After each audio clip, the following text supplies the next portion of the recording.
Ibu, Bapak, dan saudari-saudara yang terkasih dalam Yesus Tuhan, dalam bacaan Injil kita mendengarkan hanya satu doa yang diungkapkan oleh Tuhan sewaktu disalibkan, yaitu Eloi Eloi lama sabachthani.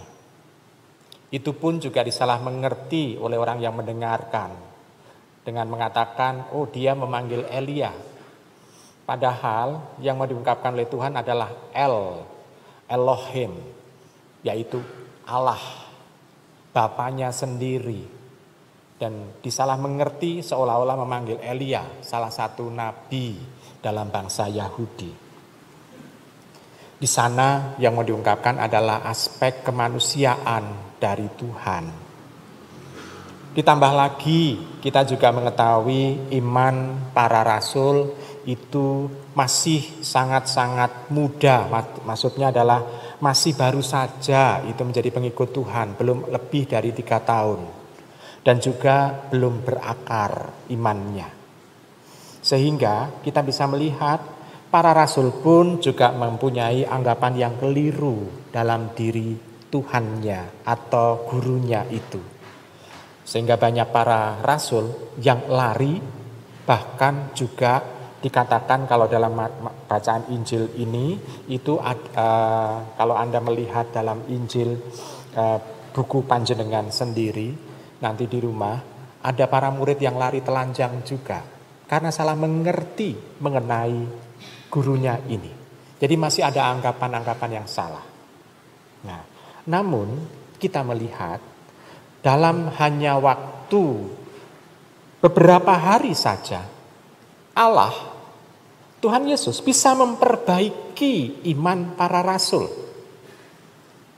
Kita bayangkan saja, hanya 3 hari, yaitu setelah Tuhan Yesus di Getsemani, iman para rasul itu masih dangkal, masih sangat muda, bisa dikatakan masih sangat muda, bukan dangkal lah ya, masih sangat muda dan belum berakar. Dalam waktu 3 hari setelah Tuhan itu bangkit, iman para rasul menjadi kuat kembali. Luar biasa, kita bisa melihat hanya dalam waktu sebentar saja para rasul itu mampu mengimani Tuhan. Jadi kita bisa melihat walaupun iman itu dangkal, walaupun iman itu berakar, tapi Tuhan itu masih mempunyai cara untuk membantu iman itu supaya bertumbuh, berkembang, dan berakar lebih dalam lagi. Nah, sekarang bagi diri kita, peristiwa Paskah itu sebetulnya juga peristiwa di mana kita mau mendalami iman kita supaya lebih dalam lagi.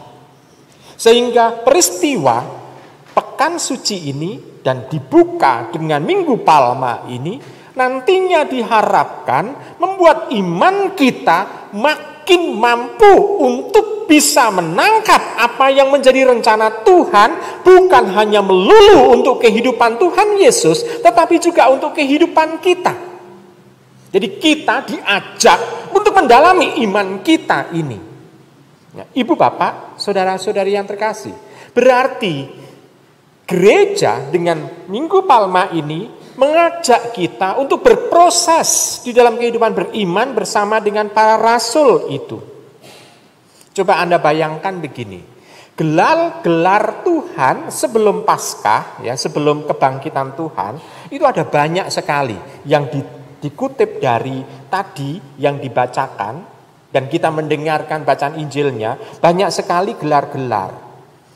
Gelar Tuhan Yesus dikatakan Putra Manusia, Mesias, Raja orang Yahudi, Raja Israel, dan Putra Allah. Di situ seolah-olah tidak berbicara apa-apa sebelum orang itu mengimani Paskah Tuhan. Sebelum Paskah Tuhan seolah-olah gelar itu tidak mempunyai rasa, tidak mempunyai kedalaman, tidak mempunyai bukti. Tetapi nanti setelah Paskah orang baru diingatkan, oh iya, dia adalah Putra Manusia. Putra Manusia adalah gelar sebetulnya yang sudah dicantumkan dalam Nabi Daniel, dalam kitab Nabi Daniel, sebagai dia yang turun pada saat hari kiamat, hari penghakiman. Jadi gelar putra manusia bukanlah seperti kita ini anak wong itu, bukan. Tetapi adalah gelar dia yang nantinya menjadi hakim untuk mengadili orang yang harus menghadap hadirat Tuhan. Artinya menghadiri setelah kematian kita. Mesias, jelas ini yang ditunggu-tunggu oleh orang-orang Yahudi. Dan itu ditampakkan dengan dia yang mampu untuk berbuat sesuatu sesuai dengan kehendak dan rencana Tuhan. Demi orang-orang Israel sendiri. Raja orang Yahudi kita bisa melihat di sana ditulis oleh Pilatus. Tetapi di sana mau menampakkan tidak hanya Yahudi sebagai bangsa, tetapi Yahudi sebagai agama dalam arti religius, relasi kedekatan dengan Allah. Jadi kita bisa melihat di sana, Raja Israel, kalau Yahudi hanya satu lingkup, satu suku, kalau Israel adalah satu bangsa pilihan Allah yang dikeluarkan pertama-tama dibantu oleh Musa menuju kepada tanah terjanji, Israel, yaitu orang-orang beriman yang bergelut dalam Elohim. Jadi gelar tersendiri, jadi bukan Israel sebagai negara sekarang, bukan, tetapi sebagai sesuatu yang berbau dan bernafaskan religius, yakni mereka yang bergulat bersama dengan Elohim, bersama dengan Allah. Lalu putra Allah. Dan yang saya kagumi, gelar putra Allah ini justru muncul bukan dari orang Yahudi, tetapi dari kepala pengawal pasukan itu. Dan kalau kepala pengawal pasukan, karena ini adalah pasukan Romawi, maka di situ bukan orang Yahudi tetapi orang non-Yahudi yang buat misalnya yang mengungkapkan kata-kata dia bergelar putra Allah. Berarti tampak bahwa sejak awal dia sebagai putra Allah itu sudah diungkapkan oleh orang bukan Yahudi. Berarti ini adalah kita semua yang bukan Yahudi. Kepala pengawal itu seolah-olah menjadi simbol dari iman kita akan Tuhan. Nah, kalau seperti itu, apa yang harus kita lakukan demikian? Untuk bisa mengimani dia dengan lebih sungguh. Nah, kita nanti bersama dengan gereja dalam pekan suci, di dalam kami dari Kamis Putih, Jumat Agung, malam Paskah, Minggu Paskah, kita dituntun bersama-sama untuk bisa mendalami lebih dalam siapa Tuhan Yesus itu. Terutama juga perannya dalam kehidupan kita. Dia sebagai sang penebus, dia sebagai yang ditunggu-tunggu oleh semua orang. Dia pula yang menjadi tumpuan seluruh kehidupan kita. Diharapkan pada saat Paskah itu ada perubahan dalam kehidupan kita. Yang tadinya hanya mengimani dalam pikiran atau mengangan-angankan kehadiran Tuhan. Tetapi setelah Paskah diharapkan kita bisa menghidupi secara konsekuen sebagai pengikut Tuhan. Yang berani dan tangguh dan setia di dalam mempertanggungjawabkan iman di tengah masyarakat kita. Karena zaman sekarang sangat-sangat sulit untuk bisa menemukan orang yang sungguh-sungguh setia.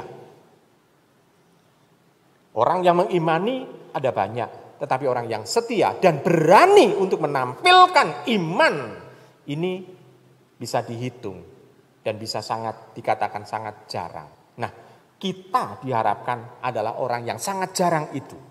Orang yang bisa dihitung itu. Yang mempunyai iman yang tangguh.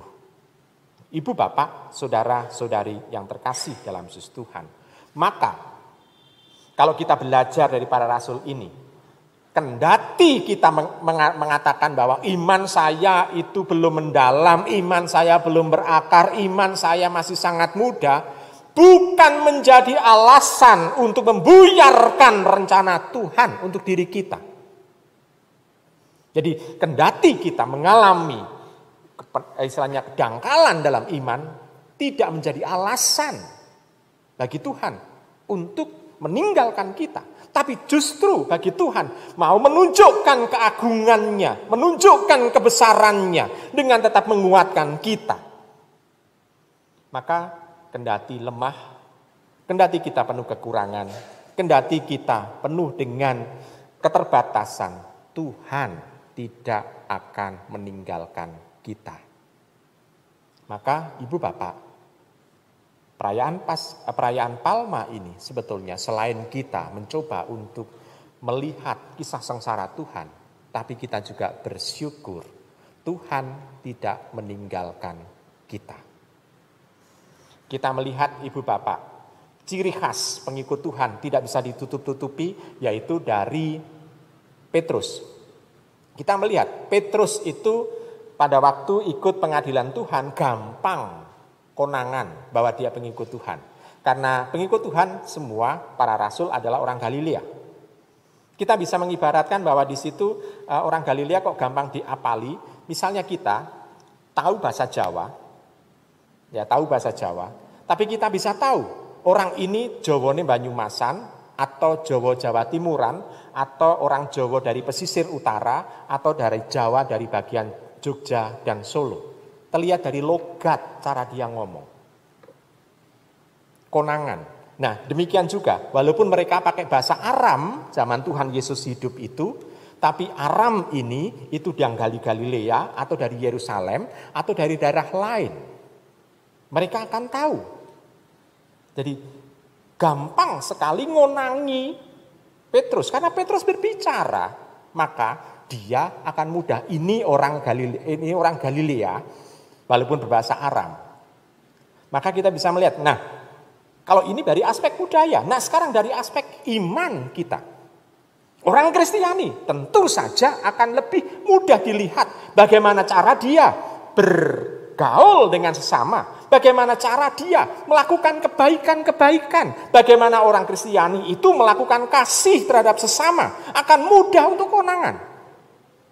Maka jangan takut dan jangan ragu karena identitas Kristiani itu tetap kita bawa. Jadi identitas Kristiani bukan pertama-tama kita kalungan salib, bukan.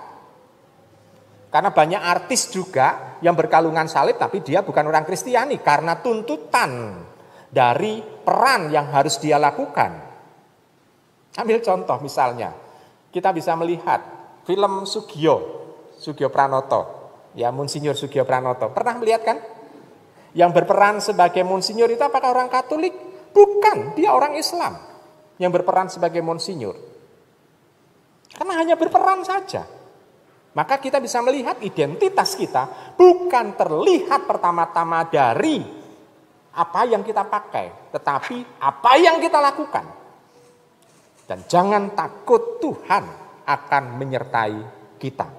Kita percayakan saja iman ini dan kita pasrahkan pada penyelenggaraan Tuhan sehingga kita nanti akan dituntun oleh Tuhan untuk menuju kepada kehidupan yang lebih baik lagi.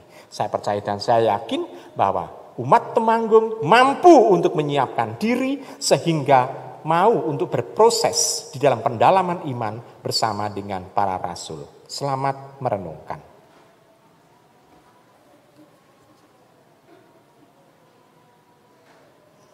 Aku percaya akan Allah.